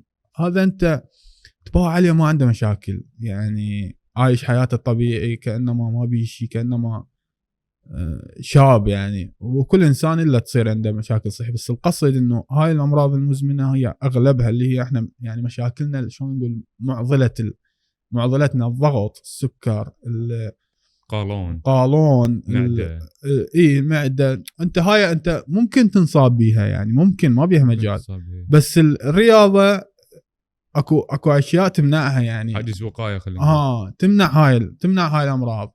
يعني انت ممكن بنتيجه عدوى مثلا معدتك توجعك، بس انت قولونك انت من يعني هو هوايه اسباب، بس القصد من ضمنها انه انت السمنه، يعني هاي المفرطه، هاي السمنه. هو ليش مرض السمنه وياه يجيك باكج كامل، ضغط، سكر، قولون، يعني هذا كامل ويا السمنه، يجنك بلاقه كاملات ينحطن ويا السمنه يمك. يعني ما تقدر ترجعهن، تاخذ بس السمنه، ماكو هيك شيء، لازم ذني تاخذ، يعني هن واحد ورا الاخر يجنك سويه، يعني هن يوصلنك يجنك ما بيها مجال، تاخذ حسابك كامل. تاخذ حسابك كامل انت منهن. فالقصد وين انت كل ما يعني كنت رشيق اكثر، كل ما نظامك الغذائي باوع. انت نظامك الغذائي مهم، يعني كلش مهم، بس شلون يقول الرجال، شلون اكل الرجال على قد الافعال، شلون هي مو هيك يقولوها. اكو الموضوع يعني شلون اقول لك، يعني انت هسه اذا ما تاكل اي شيء تاكل، بس اذا انت تحرقه بحركه، برياضه، بعمل بهذا، يعني هذا انت ما دام تحرقه ما راح ياذيك قد ما تاكل، ما دام تحافظ على يعني طولك لوزنك، نسبة الطول للوزن، ما دام حافظ على هذا الموضوع، فأنت يعني حامي نفسك. تفهمني شلون؟ أنت حامي نفسك بهاي الشغلة، و متخلص من هاي قلنا عليها، نرجع نأكد عليها، الأمراض المزمنة اللي هي شلون نقول فد شيء مزعج، يعني مو مزعج، فد يعني قاتلة هي بكل الأحوال، يعني بنهاية تهملها هي راح تقتل، وإذا ظلت تعالجها فراح تبقى مدى الحياة تتعالج بيها. أنت من هسه، من هذا العمر، عمر الشباب، حتى بالكبار السن، يعني السمين يقدر يدخل مثلا نظام غذائي، جيم، على فد شيء، يعني يقدر ينزل وزنه. أنت من تنزل وزنك النوع الثاني راح سكر يعني النوع الثاني، لأن هو هسه يعني من ضمن العلاجات اللي يوصفوها حتى تقلل من أعراضه التكميم، عمليات تحويل المسار. ستحويل المسار، أنت من تنزل وزنك انت من تنزل وزنك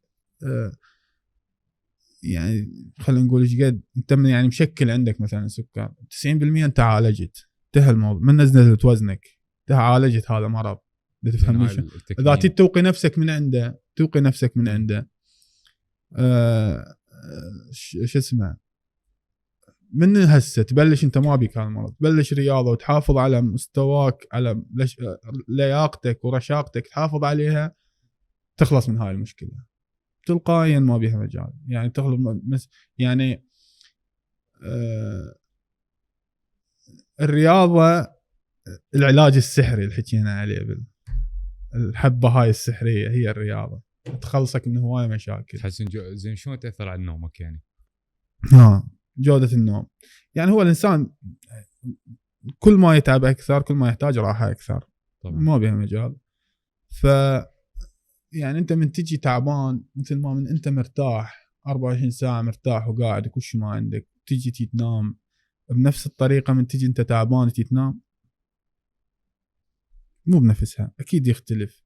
يعني انت التعب راح يجبرك انك تنام حتى تريح جسمك، بينما انت اذا قاضي يومك كله بس راحه وبس قاعده وبس يعني ماكو جهد عليك وماكو فد فالطاقه تبذلها. اي فد لا يعني انت ما مسوي بهذا يومك، ما سويت فد شيء صعب، ما سويت فد شيء، قاعد بس اليوم هسه احنا قعدتنا بس قاعد تسولف كل شيء ما سويت، وتاكل مثلا شو اسمه 3000 سعره حراريه، 3000 سعره مثلا، تحط لك سمكه بعد العشاء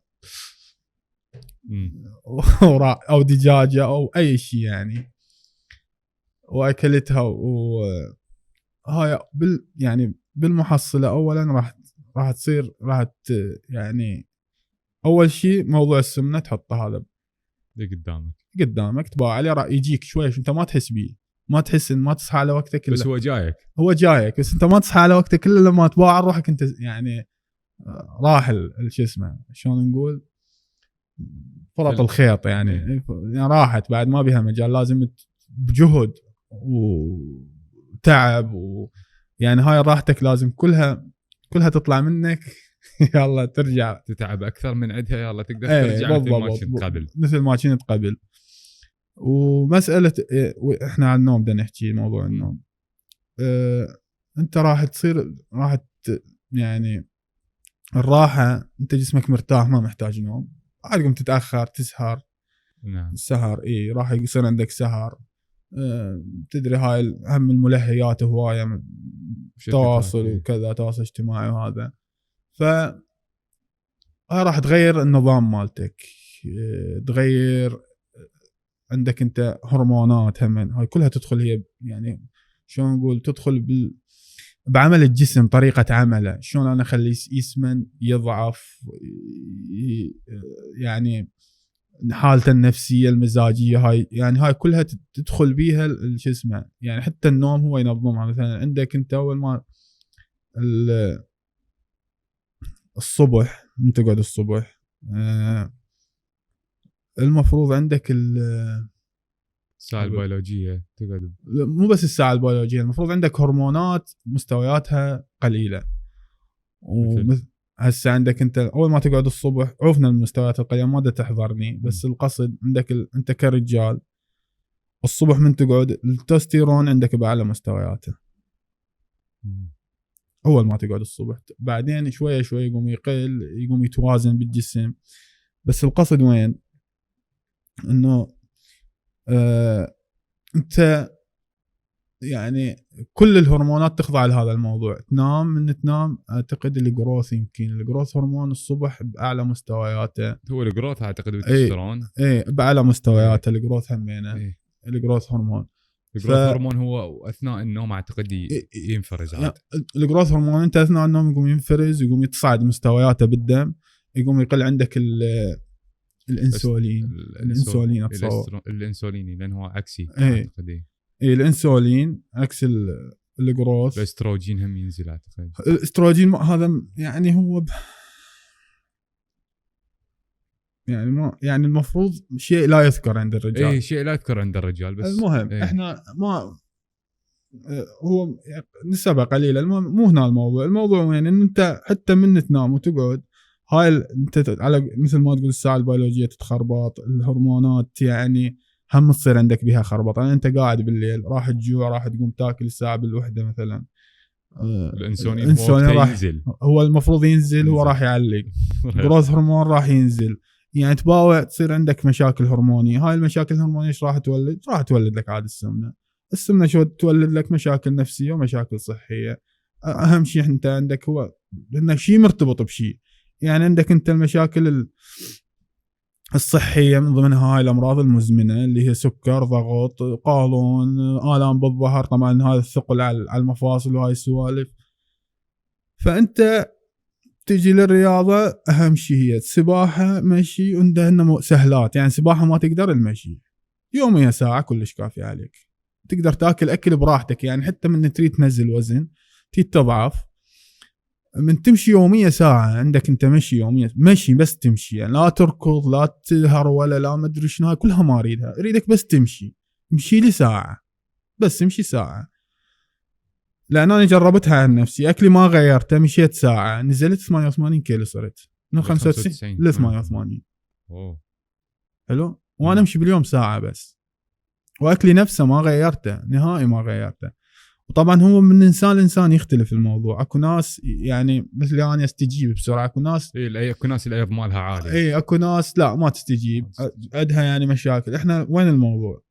انا مثلا هسه عندي خلينا نقول شخص سمين عمره 25 سنه، عمره 25 سنه، هو يعني من تجي تحسبها انت على عمره، من تجي تحسبها خلينا نقول وزنه 100 120 110 هيك شيء وزنه، وقول 130 هم نفس الشيء. من تجي تحسبها على سنين عمره، يعني تنحسب على كل سنه مثلا نص كيلو هيك شيء. تفهمني شلون؟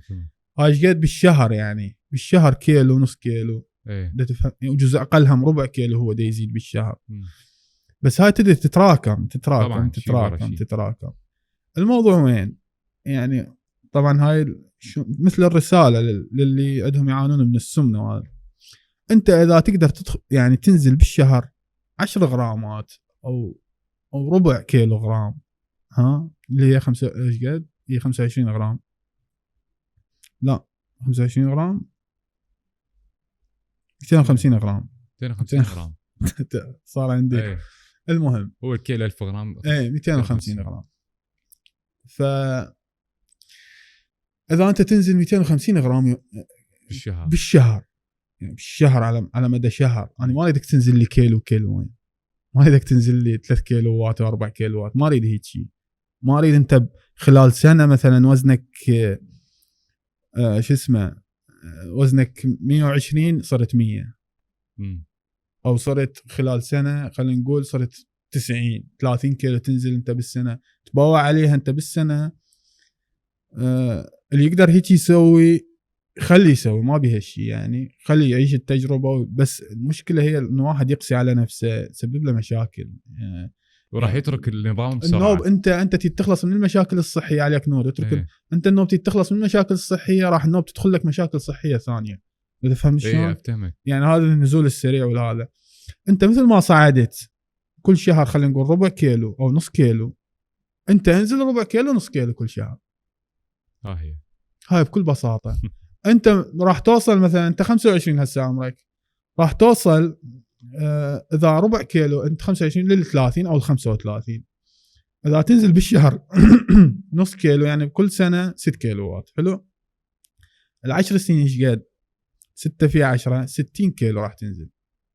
يعني انت لل 35 وانا ما اريد انك تنزل 60 طبعا من 120 ما اريدك لهاي الدرجه يعني توصل. بس القصد وين؟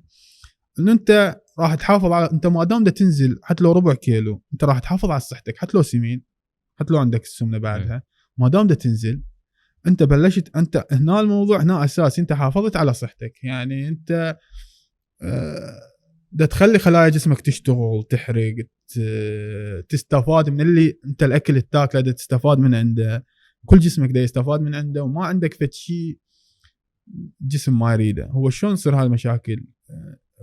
هاي مثل الانذار بالجسم، مثل الانذار تقول لك يابا ترى انت، انا ما يعني ما احتاج ما احتاجها. بينما انت لو تبذل جهد وتبذل يعني يعني شلون نقول تبذل جهد تحرك نفسك وتحرك سعرات، راح الجسم يحتاجها. انت ايش ما تاكل ايش ما تسوي، انت هذا الجسم يحتاجه من عندك، يريد وانت دا تحرقه ودا تستفاد من عنده بحركتك، يعني دا يتوزع بالجسم بصورة صحيحة وسليمة.